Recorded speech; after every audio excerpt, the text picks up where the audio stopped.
Rumah Sakit Jiwa RSJ Provinsi Bali di Bangli akan menggelar ruatan sapuh leger dan dasemale massal pada Jumat 21 Juni 2024 mendatang. Ruatan massal tersebut terbuka untuk masyarakat umum.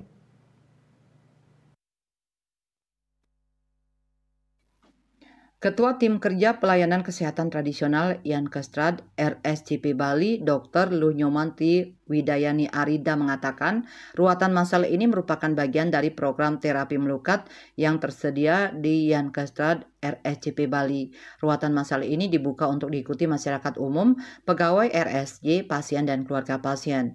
Tujuan diadakannya ruatan massal ini adalah untuk membantu meringankan beban masyarakat yang ingin melaksanakan ruatan. Tujuan lainnya yakni menghapus stigma negatif di masyarakat tentang pelayanan kesehatan jiwa di RSJ.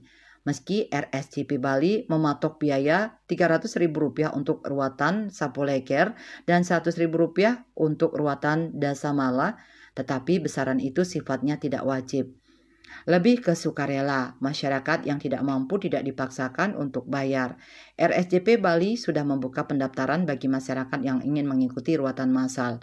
Dr. Arida menyebutkan saat ini sudah ada 10 peserta yang mendaftar. Pendaftaran masih dibuka hingga 19 Juni. Ruatan akan digelar di Jabopuro Tirta Ganapati RSJP Bali. Upacara tersebut akan dilaksanakan oleh seorang mangku dalang. Peserta cukup membawa sarana berupa banten pejati, tirta yang guru, dan pakaian pengganti. Dayu Swasrina, Bali Pos melaporkan.